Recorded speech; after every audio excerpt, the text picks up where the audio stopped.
Hi, in this video we will learn about tricks and techniques to compute limits at infinity. Everything will be built on one central fact which relates limit at infinity to one-sided limits at zero. Let's write that down and go from there. Okay, so we're assuming that f is a function defined on both ends of the real lines to be able to find the limits at both ends. So let f be a function defined on a to plus infinity and negative infinity up to b for some ab.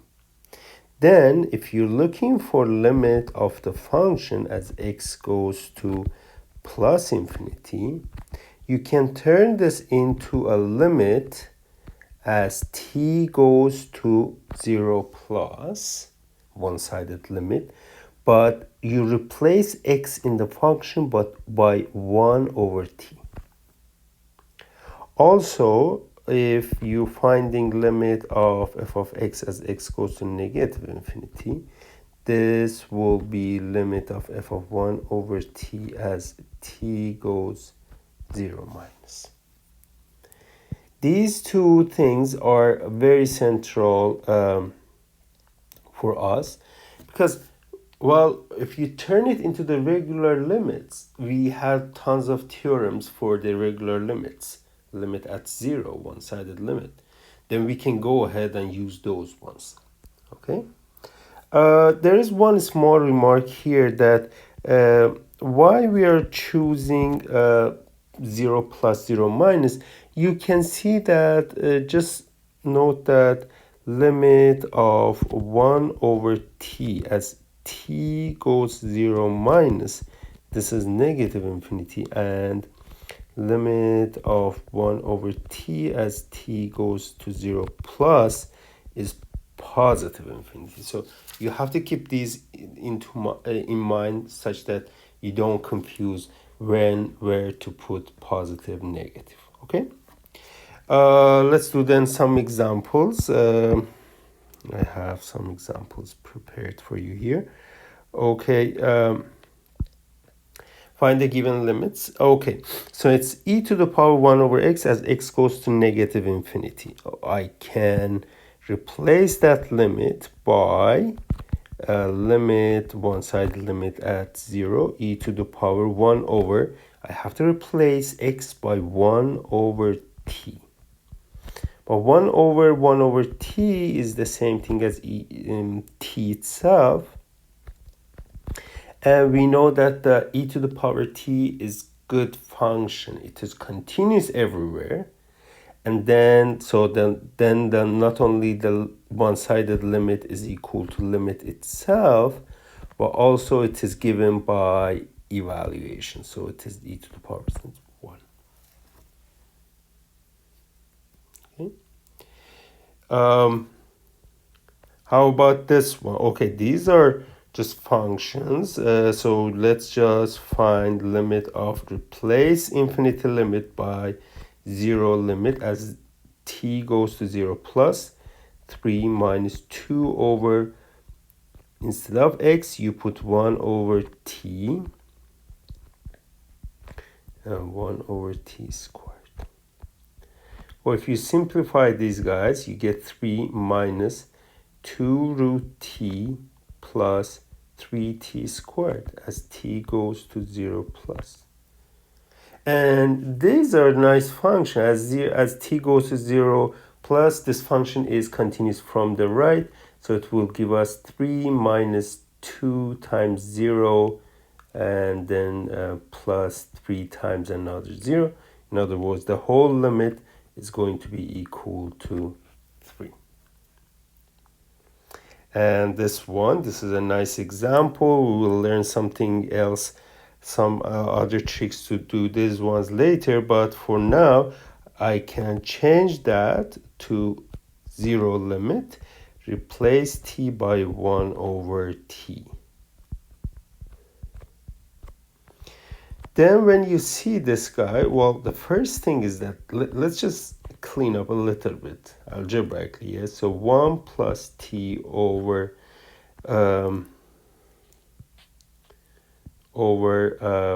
t, this will be 3 minus 2t over t. This cancels with that, and then we get a limit of 1 plus t over 3 minus 2t as t goes to 0 minus. But you look at this thing and you notice that, okay, this is limit of denominator is non-zero as t goes to 0. So we can use the quotient law, and by the fact that the denominator is non-zero at that point, we can just get it by replacing. So this is 1 over 3. Okay.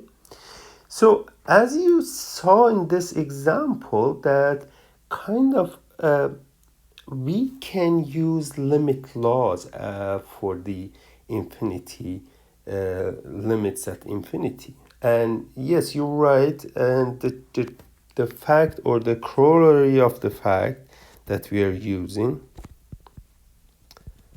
is that, well, this can be a theorem itself. While limit laws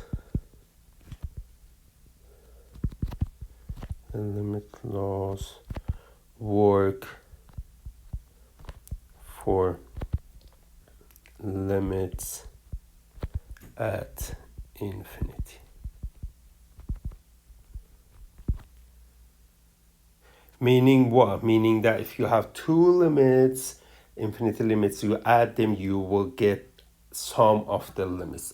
Let me show you at least the proof of one case. So limit of sum, for example, as x goes to plus infinity. This we can replace it by t goes to 0 plus f of 1 over t plus g of 1 over t. Now, this is regular limit. T goes to 0, one-sided limit. I agree, but we know that limit laws work here, so I can separate these guys, find limit of each one if they exist, and then go from there. But as you can see, this is limit of t goes to 0 plus of f of 1 over t. This is the same thing as finding limit of f of x as x goes to plus infinity. And the other one is limit of g of x as x goes to plus infinity. What we showed was that limit of sum is sums of limits. You can do the differences also. You can also do negative infinity here as x goes to negative infinity. You can do the product, the quotient, the power law, the root law. All of these will work with exactly same conditions that we had before. Okay, so let's do some examples for this. I have some examples. Okay, so this one. So here I see that limit of the numerator, I can limit of the denominator. So the first thing is that limit of e to the power x minus 1 as x goes to negative infinity. This guy is limit of e to the power x as x goes to negative infinity minus limit of 1 as x goes to negative infinity. The limit laws work here, so it means that if I know what is limit of e to the power x as x goes to negative infinity, what is that? Well, we know, remember from the video, b to the power x as x goes to negative infinity, if b is bigger than 1, is always 0. Then minus constant, limit of constants, constant. So numerator is negative 1. That means that we can go ahead and do the quotient law, and then some law in the numerator. I did e to the power x minus limit of 1 as x goes to minus infinity,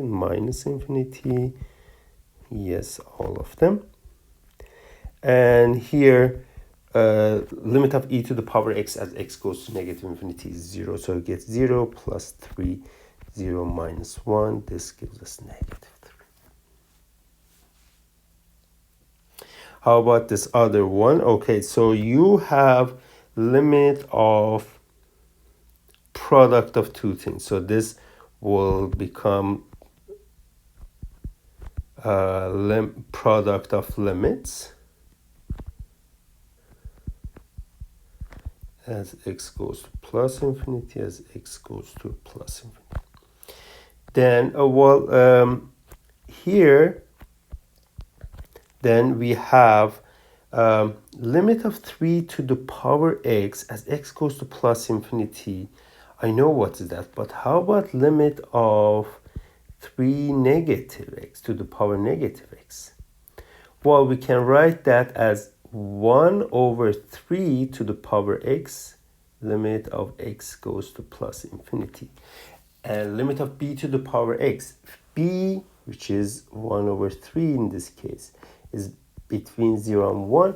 The limit of b to the power x as x goes to plus infinity is equal to 0. So this will give us 0 plus 2 times limit of tan inverse as x goes to plus infinity is pi over 2. So this will be 2 times pi over 2 cancels. You get pi. This last one is nice one. It's a little bit more than limit laws. We can actually turn everything to the, we can use the continuity property that we had. Means that, okay, ln, I can find limit of x1 plus x as x goes to plus infinity. What is this? Okay, we can find this by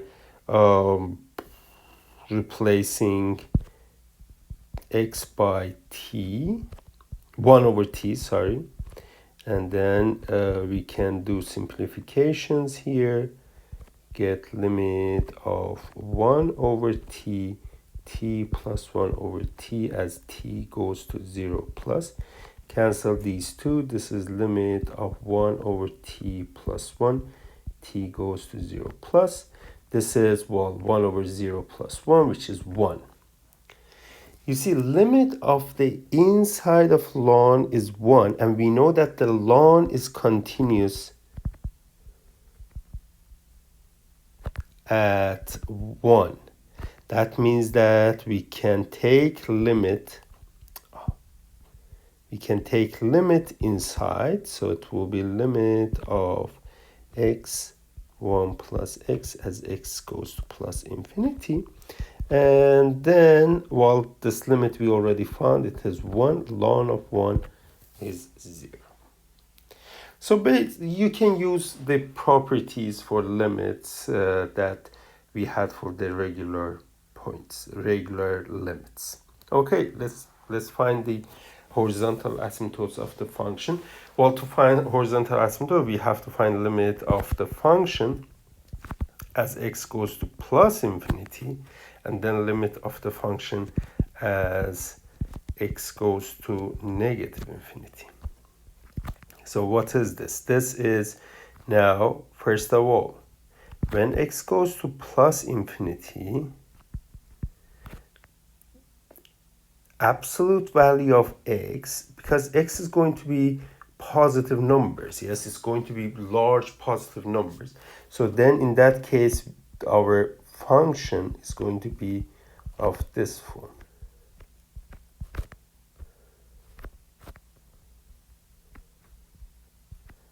Minus x and 4 minus, okay, for x to the power negative 3, I can write it as x to the power.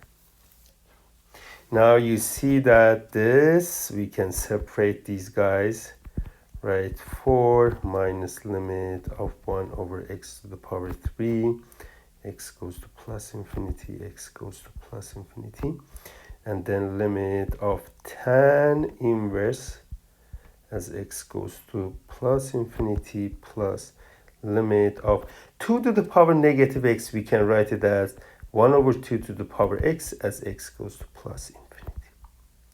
I used all the limit laws, I mean not all, some differences, and then the quotient. Here, limit of tan inverse as x goes to plus infinity is pi over 2 plus half to the power x as x goes to plus infinity is 0. Limit of 4 is 4. Limit of 1 over x to the power 3 as x goes to plus infinity is 0. So this will give us pi over 8. So limit of the function as x goes to plus infinity is pi over 8. So one of the horizontal asymptotes are y equal to 8. And for the negative one, we have 2 to the power what? You see absolute value of x, since x is negative number, absolute value of x is going to be negative x. We have 2 to the power negative absolute value of x. It will be 2 to the power negative times negative positive x. So for x is less than 0, this will be that. So it will be t to the power x, and then 4 minus, again, 1 over x to the power 3. X goes to negative infinity. So negative infinity, okay, let me quickly write this as x goes to negative infinity plus limit of 2 to the power x as x goes to negative infinity. Here is limit of 4 minus limit of 1 over x to the power 3 as x goes to negative infinity.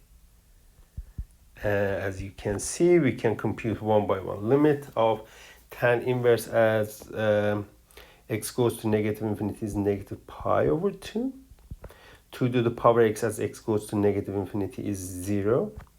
This is 4, this is another 0. So it will be negative pi over 8. So the function has 2 horizontal asymptotes, y equal to pi over 8 and y equal to negative pi over 8. Okay. Another interesting query of the fact that we can turn limit at infinity to limit at 0 is that this is a remark that the squeeze theorem,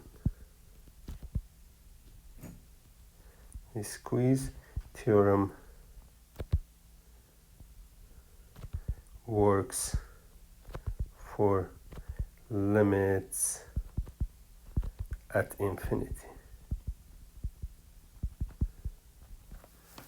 So what we have is, well, if I have three functions,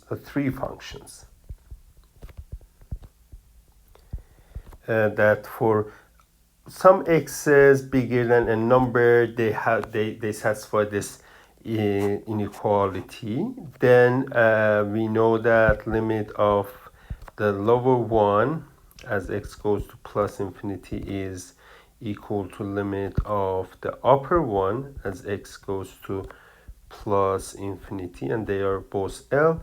Then these two will squeeze the middle one as x goes to plus infinity to be equal to L. And the similar thing works at negative infinity also. Okay. Let's do some examples for this one, squeeze theorem. Here. Okay, so here I have sine of x over x to the power r some positive number. So you know that sine of x is always between 1 and a negative 1. Then multiply both sides by 1 over x to the power, or all three sides by 1 over x to the power r. 1 over x to the power r is always positive number, so it won't change anything in the inequalities. And then this will give us 1 over x. Now, limit of negative 1 over x to the power r as x goes to plus infinity. You can use the constant multiple law and take that negative out. That will give us negative limit of 1 over x to the power r as x goes to plus infinity. This is equal to 0, which is the limit of the right-hand side. So the lower one and upper one has the same limit as x goes to plus infinity. As a result, limit of the middle one, which is our function, x to the power r as x goes to plus infinity, is equal to 0. Okay. So use the squeeze theorem to prove, to find value of the limit at infinity. How about this one? We have a function g, which is always between 1 and 3. What is the horizontal asymptotes of gx over x squared plus 1? Well, we have to find a limit at plus infinity minus infinity. But we can start with this inequality that is given. And then we go ahead, multiply all three sides by 1 over x squared plus 1. This is a positive number, so it won't change the inequalities. Now, limit of right-hand side as x goes to plus infinity. Okay, the lower one. Let's say lower one. I'm claiming that this guy is going to be same thing as 3x squared plus 1 as x goes to plus infinity. Check it y. Well, replace x by 1 over t and find the limit as t goes to 0 plus. This will be 0. And as a result of the squeeze theorem,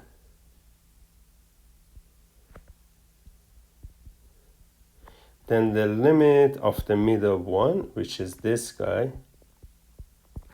as x goes to plus infinity, is going to be 0. Well, actually, I didn't need to separate this one. If this goes also to x minus infinity, you will see that they will have the same values, and both of them will give you 0. As a result, y equal to 0 is the only horizontal asymptote of the function. The function f, not g. Okay. So these were just examples and some tricks to evaluate limits at infinity. And as you saw, everything was based on one fact, that you can replace limit at infinity by another limit as t goes to 0 from left or right.